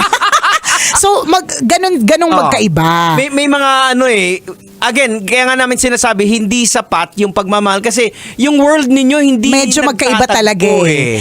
It would have been kung halimbawa nakahanap nga ng work, 'di ba? Oo. Tapos si Sofia mismo ready rin siya. Oo. Hindi, si Sofia mismo hindi siya ready. Correct, oo. 'Di ba? Dahil bata, hindi niya basta-basta iiwan yung pamilya niya. Tsaka yun nga, yung isa pa, to become a mother to a daughter na hindi naman kanya. Hindi lahat isa pa yan. kaya yun Oo. Hindi lahat kayang i-accept yung Oo. ganong klaseng situation Oo. na pag-usapan na ba yun. Kasi baka mamaya, Marco, ang iniisip mo lang is yourself, ang iyong sarili na Oo. gusto ko naman happiness ko naman. Sabi naman sa akin ng aking wife in heaven na maghanap ng mas maganda. Oo. That's you. Meron tayong anak na pinag-uusapan dito While si Elise, isa siya sa mga nagpupush na mag-asawa ka ulit, di ba? Tanggap ba ni Elise si Sofia? Oo. At si Sofia, tanggap niya ba si Elise? Yan. Mahalagang factor yun. Ang dami kasi like for example, yung kultura nila iba. Ikaw bilang isang may dugong Latina, Ayan. ang kultura nyo ba? Okay lang ba? We in Latin America. Our culture is, diba? May cultural difference yan, pa. may mga ganyan pa. Diba? Tsaka iba din yung salita. Oo, isa pa yan. Oo. Paano ba salita nyo sa Colombia? Let's get loud. Yun ang alam ko Yun lang yung alam ko. Yun lang talaga. Ganon. So, hindi ko masabi. Hindi ko talaga masabi na medyo okay yan. Hindi din walang makakapagsabi actually. Hindi pero, rin namin masasabi na hindi okay, pero time will tell. Oo. Ang sinasabi lang natin that may complications yan. Oo. So, handa ka ba sa komplikasyon? And, ang pinaka-importanting sa lahat, baka naman, isip ka ng isip. Ang dami mong kinikeme dito. Si Sofia, Correct. nagpapamanicure. Wala siyang pake. Tama. Hindi niya concern Correct. ang mga concerns Oo. mo. Diba? Bakit pa Latina? Kasi try mo dito sa mga Pilipina. Kaya nga Oo. Madami ding magaganda Oo. Ito naman pag sinabing mas maganda, ibang lahi agad. Napakarami kayong magagandang Pilipina kaya ang dami na kayong Miss Universe Oo. galing sa atin, 'di ba? Email mo uli kay message mo si Nicole. Hanapan ka namin. Yan. Depende na sa'yo. Bahala ka na sa bigay mo sa amin. Bala ka na sa amin. May bigayan pa. May bigayan pang nalalaman. Wala na kasing libre ngayon. So ultimo yung mga ganyang klaseng mga referral, may fee na din. Boss Marco, ikaw na bahala sa amin. Marco, baka naman. Kami na bahala sa babae. Ikaw na bahala sa amin, Ayan. di ba? Baka hindi pa si Sofia. Oo. Pero kung halimbawa hindi ka makatulog sa gabi, talagang fall na fall ka sa kanya, Oo. then hindi naman imposible. That's worth a try. And then pag hindi naman ibig sabihin nun that you cannot try again with another girl, with another person. Yan. Ganon. So, Marco, wag mong pilitin ko kasi kung minsan hindi talaga nagkiklik eh. Yun yung pag hindi nagkiklik, doon tayo nahihirapan kasi pinipilit natin. Yan. Na alam Correct. naman natin na parang sing-sing lang yan, hindi magkasya. Pinipilit mo na magkasya sa masasaktan ka lang. Diba? Diba? At mahirap eh pagka yung hindi parang puzzle, piece of the puzzle na pinipilit mo, last piece na siya, pero Oo. pinipilit mo kahit hindi talaga Oo, siya, oo. na alam mong in the end. Diba? Parang ganun. Minsan may ganun mga puzzle eh. Oo. Na akala mo last piece na, nagawa mo lahat. Yung pala, mayroon palang komplikasyon dun sa isang parte ng puzzle. Kaya hindi talaga nakafit. Ayan. Ganun yung tingin namin. Oo. Medyo hindi talaga akma ang mga bagay-bagay. Oo. Since na puzzle analogy tayo, meron namang puzzle na alam mo na merong sasakto pero hindi mo pa mahanap. Yan, Pero ito oo. nahanap mo na, hindi talaga magsakto. Yan, 'di ba? Yung ganon. Pero ang maganda lang dito, tingnan mo, 'di ba? Saan ka nakakuha ng bagong jojowain? Social media. Yes, oo. So ibig sabihin, in terms of choices, mas marami na talaga ngayon. Oo. Mas mahirap pa rin talaga nung araw, nung mga panahon ng Gen X. Correct. Kasi nagkakaubusan ng referral ng kaibigan, Oo. kaibigan ng kaibigan, nagkakaubusan din yan, Yan. pinsan ng kamag-anak, Oo. 'di ba? Ganun lang eh. Limitado lang yung Limitado resources. lang, correct. Nandito Ayan, lang. madami kami Correct. resources eh. Boss Marco, basta ikaw nang bahala sa Correct, amin. oh, 'di ba? Ano bang mga trip mo? Ano ba ang kanilang mga qualification, May Boss album Marco? po si Nicole. Meron ako mga iba't ibang klase ng lahi. Charot. Ay, naku, nakakalurky. Gusto mo ba ng Russian naman? O basta ang mahalaga dito, never give up on love. Oo, tama. Ano talaga dito na meron at meron ka ring mahanap. Pero gusto mo ba talaga? Yun Oo. din eh. Baka naman nape-pressure ka lang sa Oo, sinabi yan. ni Mrs. Oo. na maghanap ka ng katuwang. Hindi mo naman pwedeng pilitin kung ayaw mo din talaga Ayan. eh. Just again, higit sa lahat, Marco, gayahin mo yung ginawa ni Nicole na pinag-pray niya. Kung sino talaga yung ibibigay, eventually darating talaga Dadating siya. talaga. Tapos, our engagement was not a long one, Jex. Kaya masasabi ko na up until now, we are still learning about each other. Hindi matagal na kami ay engaged, hindi matagal yung relationship namin Oo. bago kami ikinasal, 'di ba? Pero what's meant to be, it's meant to happen. Oo. Fluid pa rin ang lahat Ayan. eh. Oo. 'Di ba? So dito yung ganon. masasabi natin, balikan mo yung basic. Paano kayo naging okay ni Annie? Yan. 'Di ba? Nagsimula kayo as friends. Tingin ko yan. dapat ganun, hindi yung Correct. sa social media lang. Or kung sa social media, pwedeng ang intention mo ay magkaroon ng friend. Yan, oo. Hindi ko lang din alam kung yung mga nagpo-post sa mga dating sites or apps, ang hanap nila ay friendship. Ayun lang, oo. Yun lang, 'di ba? Kaya siguro agad na advance into a romantic relationship kasi nga to begin with, kaya sila nakikipag-date para Oo. magka-jowa. Oh, okay din naman 'yan para sa akin yung mga dating app kasi nasi-shortcut yung Yes, yung totoo. courtship. Pero ang ang downside dyan kasi hindi lahat nagsasabi ng totoo eh. Yung yun profile lang, niya, di ba? Mahilig ka correct. sa aso na hindi naman pala. Tama. Ang bilis lang Pag nag-match ka sa- magsabi. ikaw mahilig ka sa aso. So kaya kayo nag-match, Oo, 'di ba? Pero sa hindi totoo pala. lang, hindi naman talaga. Ang Oo. ibig niya palang sabihin, mahilig siyang kumain ng aso. Basama 'yon. Huwag niyo pong gagawin, 'di ba? Ayan, oo. Yung ganyan. Ayan. So, it's not the end of it. Sofia is not the only Latina in Yes, Colombia, oo. 'di ba? Malay mo meron talagang isang match para sa iyo. Oo. Match in terms of age, wisdom, paniniwala, Oo. 'di ba? Baka malay mo, Latinang singkit. Correct, 'di ba? Oo, di ba? Nandiyan ka sa South Korea eh. Diba? Totoo. Oh. Walang imposible. Walang imposible. Ang mahalaga, yung magiging kapartner mo ay willing din Yan. na makasama ka. At saka ipaglaban ka. Willing na Yun ang pinaka-importante. Correct. Ipaglaban ka and willing to settle. Yes. Kung Oo. hindi rin lang naman willing, bakit pa tayo nagsasayang ng oras? Sayang dito? yung oras. Sayang yung time, sayang lahat, di ba? Yes, oo. Pero hindi masasayang kung sa amin ka Ayan. magpapahanap. Yan, basta ikaw na bahala sa amin. Sarap lang, Marco. Go, go, go. You can do this. At Yes. sana mahanap mo ang iyong happily ever after. Yan. Oras natin mga kabisyo, 1:39. Ako pong kumikinang na ulo, Diego Bandido. At akong kumikinang ina mo, Nicole Liala. Kailangan pa bang i-memorize yan? Basic!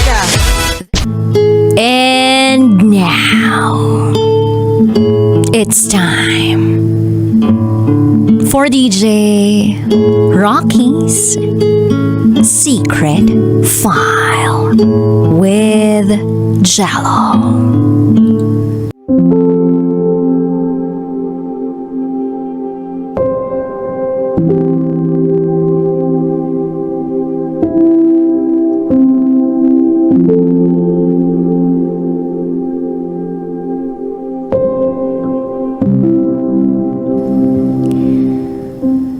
Hi, DJ Rocky and DJ Jello.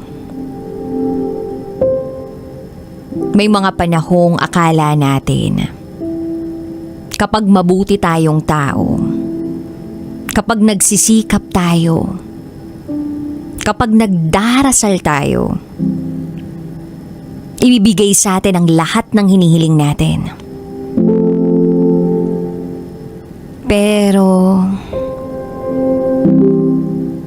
may mga laban pala sa buhay na hindi nadadaan sa dasal at hindi nasasagot ng bakit.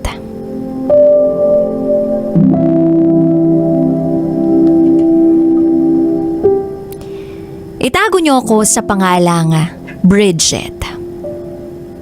At ito, ang aking secret file.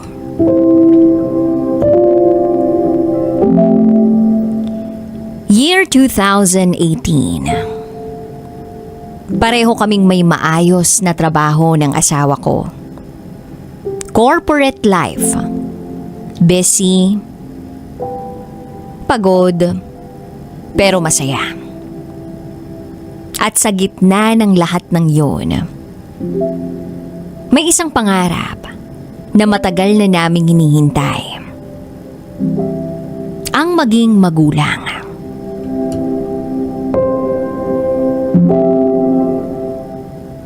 At dumating siya. 2 guhit. Nagbago ang mundo namin sa isang iglap. Sabi ng asawa ko, siya na raw ang bahala sa gastusin. Huminto muna ako sa trabaho. Basta, ang priority namin ay maingatan si baby. Nandun yung kaba, nandun yung takot sa bawat check-up, sa bawat linggo na dumadaan. NT scan, normal. Congenital anomaly scan, normal. Biophysical profile, normal. Ina-assure kami ng doktor na okay ang anak namin. At yun lang naman ang hiling namin. Isang malusog na bata. April 2019. Isinilang ko ang anak naming lalaki. Itago natin siya sa pangalang Bobby. Perpekto siya sa paningin ko. Sa una, walang kakaiba. Pero may mga pasulpot-sulpot na pumapasok sa isip ko. Bobby! Bobby! Tatawag ako. Walang tingin. Uulitin ko, Bobby! Walang lingon. Wala kahit ano. Siguro baby pa lang. Sabi ko sa sarili ko. Umabot ng 6 na buwan, ganun pa rin. Walang eye contact. Na para bang dumadaan lang ang tingin niya sa amin. Hindi tumatama.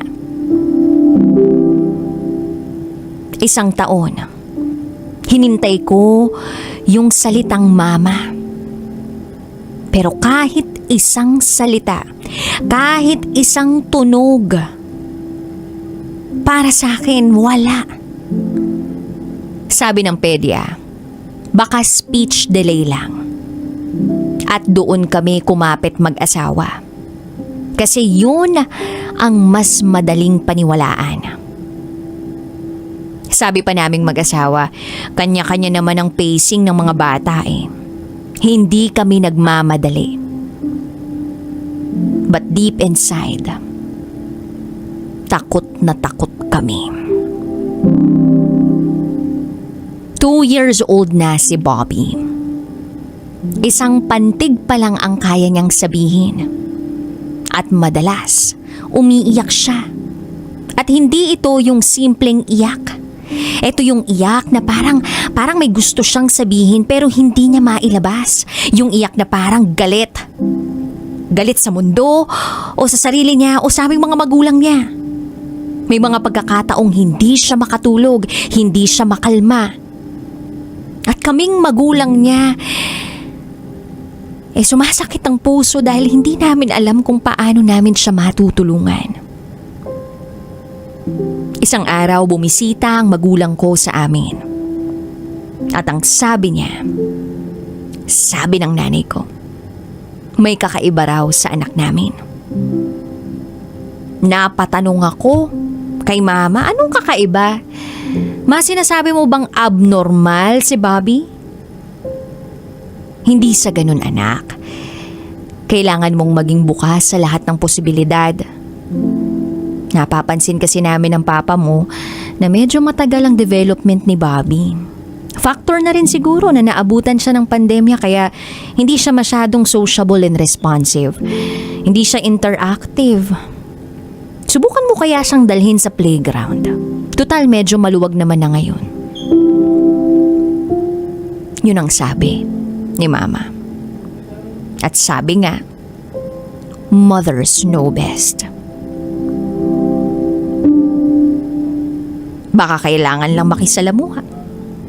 Baka doon mas maging komportable si Bobby. Kaya dinala ko siya sa playground.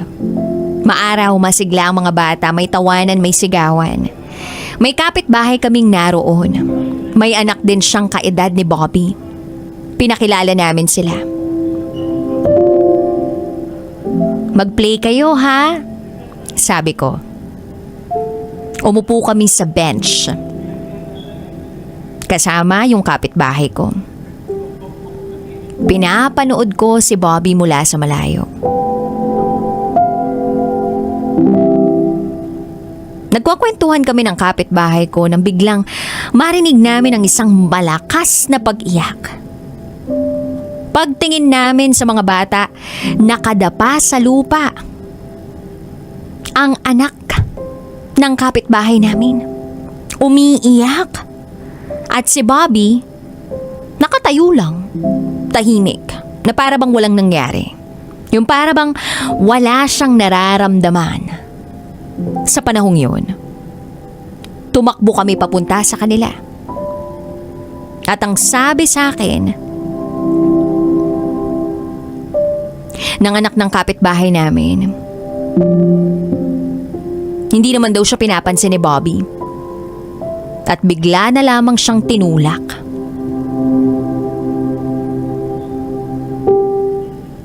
Nag-alala ang kapitbahay ko sa anak niya. At hindi ko alam kung ano uunahin ko. Yung kahihiyan o yung Tumatakbo sa isip ko na baka may mali nga ang anak ko. Bobby, say sorry.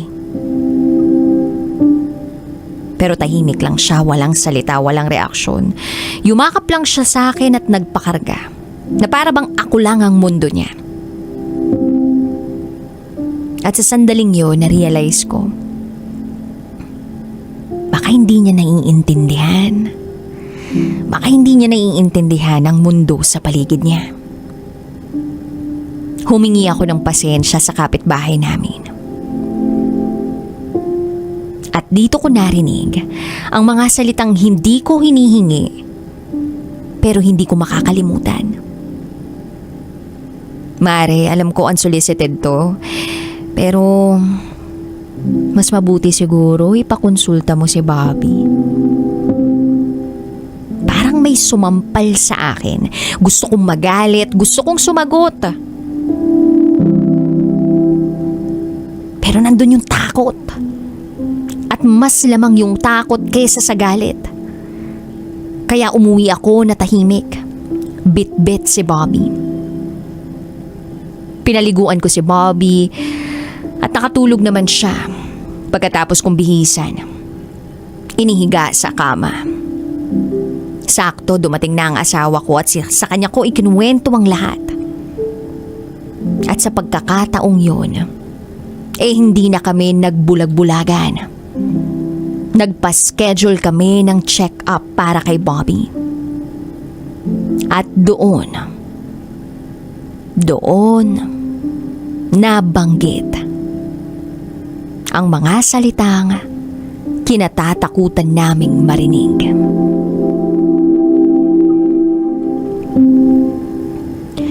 Autism Spectrum Disorder.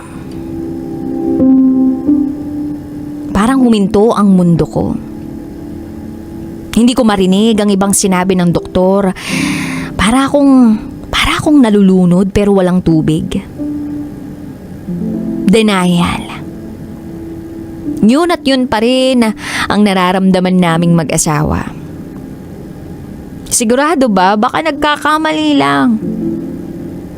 Pero sa puso ko, may bahagi ng alam ang totoo. Pag-uwi namin ng bahay, tahimik ang lahat. Natutulog si Bobby sa kwarto.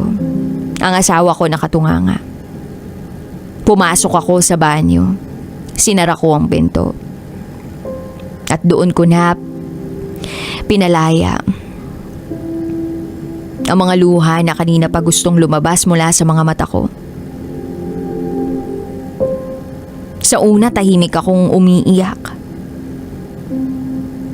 Pero sinubukan kong pigilan yung paghiyaw ko para walang makarinig, pero hindi ko na mapigilan yung sarili ko. At sa gitna ng pag-iyak ko, doon ako nagdasal.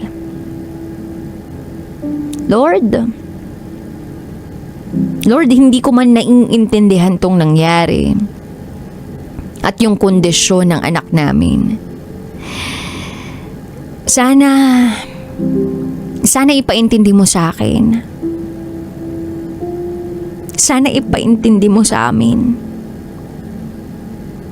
Hindi ko alam kung saan magsisimula. Hindi ko alam kung paano siya matutulungan. Pero alam ko na mahal ko ang anak ko. At kung ito yung landas na ibinigay mo sa amin, bigyan mo naman ako ng lakas na tanggapin. Turuan mo ko kung paano siya mahalin. Sa paraan na kailangan niya. At kahit hindi ko pa naiintindihan ngayon, sana balang araw maintindihan ko rin. At sana hindi ako mapagod. Hindi ako mapagod na maging ina niya. Sana hindi kami mapagod ng asawa ko. Paglabas ko ng banyo, naroon ang asawa ko. Niyakap niya ako. At umiyak siya sa balikat ko. Maya-maya pa ay nagsalita siya at ang sabi niya, hindi pa rin malinaw ang lahat. Ang malinaw lang ay hindi magbabago ang pagmamahal natin kay Bobby. Sabay nating aalamin at haharapin ang pagsubok na ito kahit papanghabang buhay ito.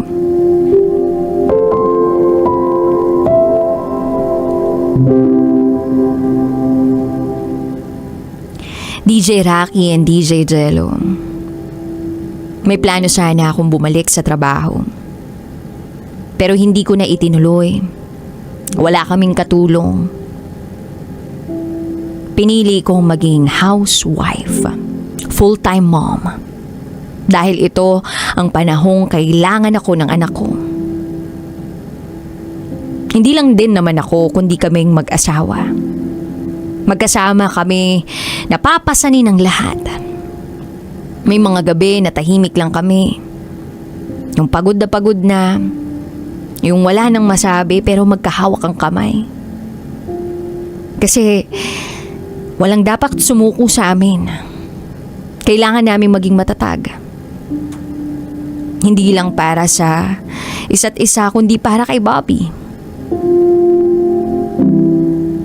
Pinapaterapi namin si Bobby. Magastos, nakakapagod.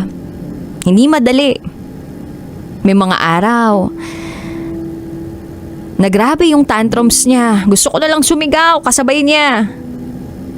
May mga pagkakataon na muntik na ako makipag-away sa ibang magulang.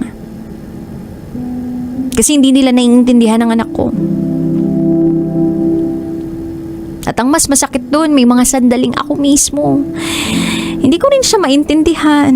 Nasa proseso pa rin ako ng pag-intindi sa kanya. Gusto ko lang naman maging tulad siya ng ibang bata na nakakapaglaro sa labas. Masama ba yun? Kakayanin ba namin tong mag-asawa? Nandun yung pagdududa. Pero babalik at babalik kami. Sa nag-iisang sandigan. Ang Diyos.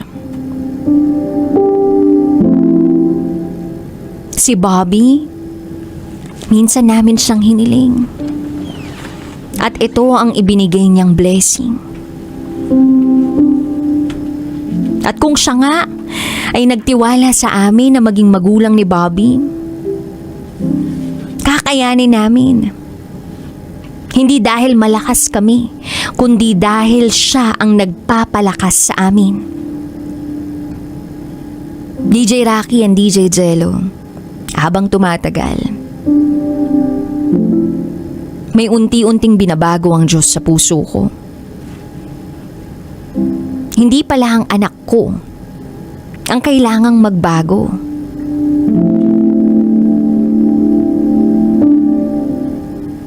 Hindi niya kailangang maging fit sa mundo.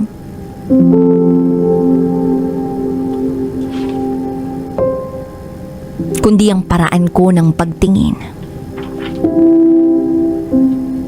Hindi kulang ang anak ko. Hindi siya may mali. Extraordinary. Iba. Ang pagiging iba niya hindi kahinaan, kundi isang espesyal na responsibilidad na ipinagkatiwala sa amin.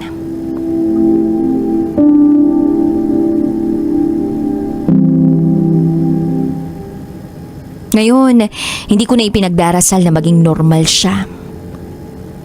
Ang ipinagdarasal ko na lang ay mabigyan kami ng may kapal na sapat na presensya, sapat na lakas, at sapat na pangunawa para mahalin siya sa paraang kailangan niya.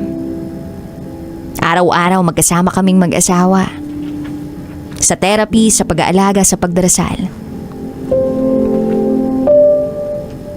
At sa bawat araw, tinatanong ko pa rin, paano ko mas matutulungan ang anak ko. At sa bawat araw, unti-unti kaming sinasagot ng Diyos.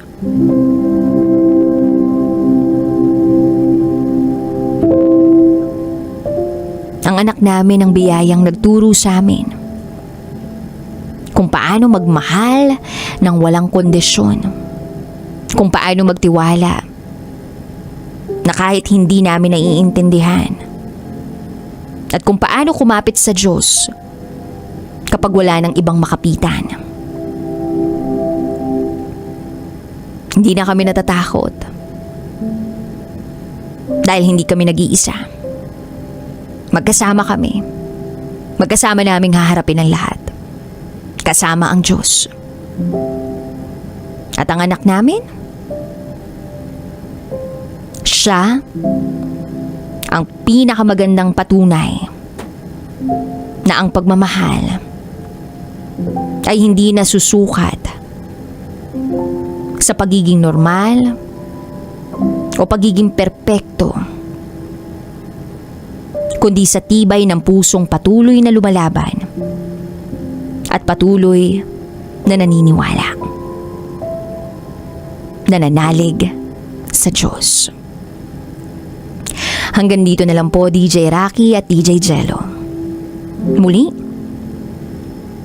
ako si Beatrice Bridget at ito ang aking secret file.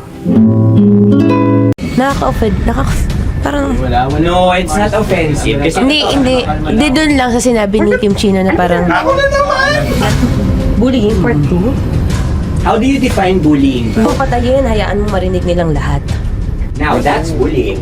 So, ireklamo mo ako sa HR. No. I've been so open with you. No? At saka, bakit naging parang sa'yo? Si Kim Chino yun nireklamo ko. No, you were kanina. just talking about me, and I'm so sorry. And I'm so sorry for that. Sorry, Matansa, kasi lagi ka na lang sumasabat. So obviously, people are in high emotions, 'di ba? Kasi nga, maybe too much is too much. Ganon.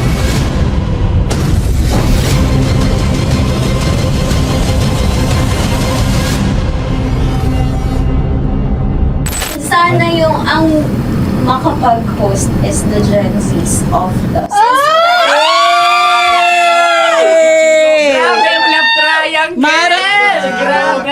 Sorry, kailan po ulit? April since 24? Kasi we have to be completed. Marachino. 24? Always ko naman kayo pinapray. Marachino. Tapos Ma, sorry, may ganap ako niyan. Ay. Friday. Marathon? Ulit. Mahal, lahat na lang mahal. Marathon. Ala na naman. Nasabi mo. Bakit na naman, Kim Chino? Kasi yung Bakit? kick-off. Yung kick-off natin. Nasabi mo na ba? Hindi, napagpaalam ko to. Napagpaalam ko. Hindi ako sure kung sabi. Nakaka-offend. Parang, No, it's not offensive. Kasi hindi doon lang sa sinabi ni Kim Chino na parang, Ako na naman. na naman. Ano siya sinabi? Na naman. Hindi doon, parang hindi. Ano ba sinabi niya? Na naman. Hindi kasi yung tawa niya, ma'am, parang may laman. Wala. Mara. Kami. It's okay. It's not offensive. Napaka Oo. Hindi ka pwede 24. Si Diego naman. Lahat na lang tinatawanan eh, para Hindi namang pwede sa... akala lagi joke. Tatawanan. Mara. Sorry pero not to compare Kim Chino kasi si Jello never naging ganyan sa akin yan. Dude, lagi never ka naging ganyan sa akin, dude. Iba hindi ikaw itinatawa niya, dude, hindi. Hindi kasi, dude, never. na naman, ganito na naman tayo. O, sino mo, tatawa ka na naman. Ay, ma'am, Ano, nakakatawa sa sinabi ko, dude. wala. Kasi kami yung magkakatabi dito. So wala naman talagang ataking nangyayari. Kami yung nakakarinig. Parang kami tumatawa lang tayo. Ano lang nangyayari? Parang or sino mag-host? Yeah, and technically speaking, wala namang masama doon sa sinabi na word na naman. Because technically na naman. Kasi may event na naman nga. Bullying, part 2? How do you define bullying ba? No, I How don't. do you define bullying? Is there someone like napahiya ka ba dito? Let's vote right now. Paano ba tayo? Yes. Sino bang nag-interpret dito ngayon na napahiya ka? So that's part of Ako, bullying. kasi this is my personality. That's your personality and wala ka ng problema kung ito din yung personality ni Kim Chino. Paano kung sabihin niya rin, oh, this is my personality. I always I always laugh and it doesn't mean na ikaw yung tinatawanan ko. Do not think of this as a bullying session parkasi parang we're all ganging upon you. It's just that we'd like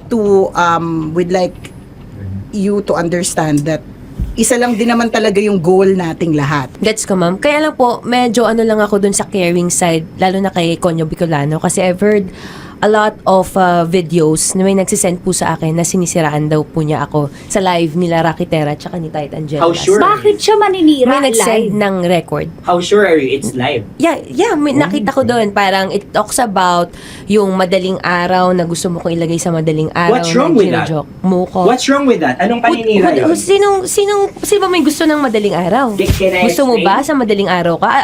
I don't want to be in madaling araw. Let me remind you of what is bullying is. You have a different definition of bullying, iba rin yung sa akin. Now that's your problem. What That's should be your the, problem. paano naging problema yun? Let me clear out to you. When I talk about madaling araw, they were talking about marathon. Wala bang nangyayaring marathon ng madaling araw? Sure ka, yan yung pinag-usapan Wala niya? bang nangyayaring marathon ng madaling Hindi, araw? I wanna clear it out. Yun ba yung pinag-usapan niya? Is it about marathon? Yep, exactly. Exactly. And Doon now, mo patayin, hayaan mo marinig nilang lahat. that's bullying. Kasi gusto Hindi mo ng doon validation sumusobra eh. Broski, Oh my alam mo God. ngayon lang kita nakita na galit. Hindi ma'am Wait, eh. Oo, Kasi sumusobra na. Hindi ma'am. Pasensya na ma'am. Paano sumusobra? I I've guess always pwede been... lang Hindi, okay. So obviously, people are in high emotions, 'di ba? Kasi nga maybe too much is too much. And yung ganun, it was also sent to you lang. Di sana kinonfront mo na lang or hoy, ako ba yun? Ako ba yun? Ireklamo mo ako sa HR. No. I've been so open with you that I understand Hindi kita that. kailangan reklamo sa Because HR. it's not too much. Because it's not too much. Lagi mong tatandaan, Maratoni, if it cross your border, I would always understand. Di ba sinabi ko yan sa'yo? Pero hindi ba totoo na kapag wala kami or any one of us, you talk behind our backs? What do you mean? Like pag nandyan sa lounge, uy, alam mo ba, si Si ganito, kanino to galing? si ganyan, si ganito. No, I Kanino don't to have galing? to mention names. Okay. I don't have to mention names. Ako din, pinag-uusapan ko si Kim. Tsaka, ganun din Kasi naman ako mama, if may mali po okay pa talaga sa akin, ako. tao ako eh. Sorry mama, if pasensya na po kasi I know my worth also and I know where I stand here because ganun na ako mag-joke sa'yo. I thought we're okay, so I was wrong. And I'm so sorry for interpreting that you're Na-close already kayo. my friend. Now, kung gusto mo, I would understand, Mara. Nasa process pa rin ako ng employment. Please, send a formal complaint sa HR. At saka bakit naging parang sa'yo, si Kim Chino yung nireklamo ko No, you were kanina. you were just talking about me and I'm so sorry. And I'm so sorry for that. Sorry Matansa, kasi lagi ka na lang sumasabat. Of course. O kasi deserve mo eh. Paano deserve? That's So ano ba, because akala ko ba okay na yun. pamilya tayo dito? Okay. So sinabi mo family. So we have differences obviously. And eventually what we're really doing is we want to protect this pack. Yun lang naman siya. Ganun lang naman. Makakapag confirm ng concern ko kay Mara si Uncle kung paano ko siya pinoprotektahan. Tanong mo kay Uncle. And I think wag na natin i-cross Hindi, yung border. I mean, baka ka lang nami-misinterpret niya na binubuli ko din kasi hindi ganun salita eh. May parang, ikaw din mamata niya. Sinasabi sa akin ni Uncle yes, yun. Kasi, Sinasabi niya sa akin ayoko yun. ngang isipin mo na, ito na naman si mamata niya kasi sagad na rin ako eh. Tamo, si Uncle pa yung pinadaan ko pa para ma-feel mo na concerned siya. Ayaw niya na lang. Eh bakit hindi mo ko i-chat? Chinat na kita na. No, wala tayong message sa isa't isa ever since na pumasok Ibig ako sabihin, dito. Mara, tinuro na sa'yo, i-chat ka pa? Like, hindi ba tayo pwede magkaroon Oh my ng personal God. conversation? Ikaw. So ano ba, 24, April 24, pwede ka or hindi? Hindi talaga. Kasi nga, Priority. ito na nga, ito na, maghintay ka, it's a prank! I am so sorry, guys! I am so sorry. I